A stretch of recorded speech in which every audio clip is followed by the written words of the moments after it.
Revelation chapter 5, verse 6. He says this, "Then I saw in the midst of the throne and the 4 living creatures, and in the midst of the elders, a lamb standing as if slain." Now, the book of Revelation from basically chapter 4 onward is a vision. This is a vision that the Apostle John has on the island of Patmos. And as he looks now into heaven, what he sees is a dead lamb on a throne. This is heaven where all things are perfect and where all things are made new. This is the perfect dwelling place of God, which we all look forward to, where all of our tears will be wiped away and all of our pain will be taken away, and there will be no more suffering, and there will be no more sin, and there will be no more evil, and it will be perfect in every way. And so you can imagine that John may have been a bit surprised when he looks up and he sees a dead lamb standing on a throne.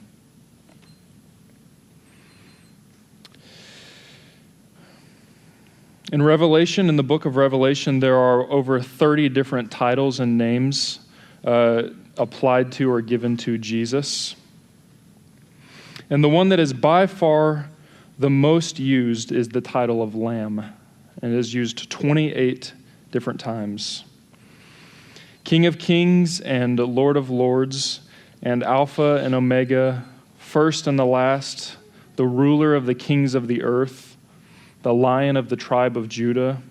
These would all be worthy titles, and they are all worthy titles that are applied to Jesus. These are ones that give him the glory and the honor and ascribe to him majesty and power and dominion in the ways which he deserves.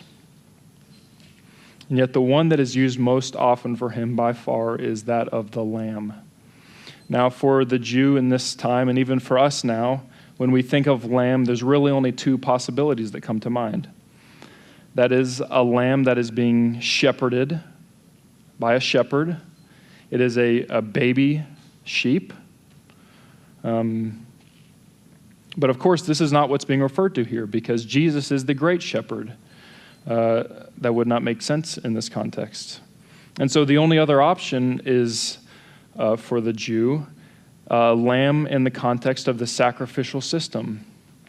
And this would always be a dead lamb that is offered on behalf of sin.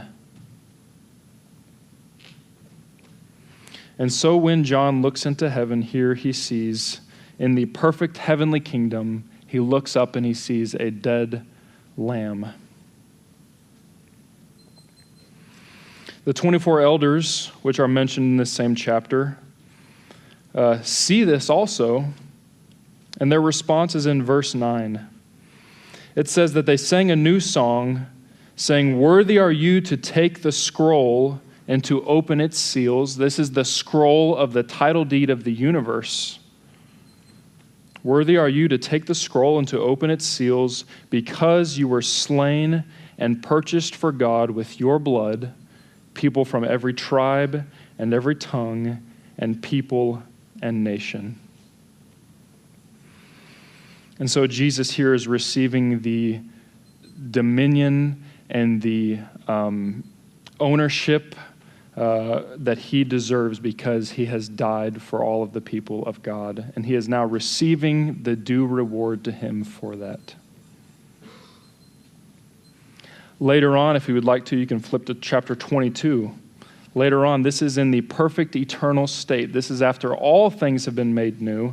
Verse 5 is before even the tribulation has begun in that time period. But now this is at the end of all time. This is at the beginning of the eternal state where all things are finally and totally made perfect. And in verse 1 of chapter 22, you see this. John says, "Then he showed me a river of the water of life, bright as crystal." And where is it coming from? It's coming from the throne of God and of the Lamb. And so even here, John is still seeing a lamb, a sacrificial lamb, in the eternal state. This is going to be Jesus's one of many, eternal identities that he takes on for himself. We see another one, if you remember, at the end of Jesus' life, when he comes to his disciples in the upper room. And you remember the first time that he comes, they're all there except Thomas. And Thomas, of course, is doubting Thomas, and so he doubts, as one does. And so Jesus comes back another time, and he shows himself to Thomas. And amazingly, what we see there is that Jesus, in his glorified state, in his new perfect body, still has the scars in his hands from the nails and still has the scar in his side from the spear at the crucifixion. And these scars will be with Jesus, again, for all of eternity, for us to look at. So what we see is that not only Jesus was the Lamb of God taken away for the sins of the world, but Jesus will always be the Lamb. And so as we look at him, and as we look at him in the eternal state, in our perfected bodies, we will be looking at him like one who shines brighter than the sun. And as we look at him and see his shining glory like that of the sun, we will also be reminded always and be able to rejoice and understand it in a way that we can't even 1% of now. We will see him as the Lamb, and we will be able to fully understand and eternally remember what he has done for his people and why we are there.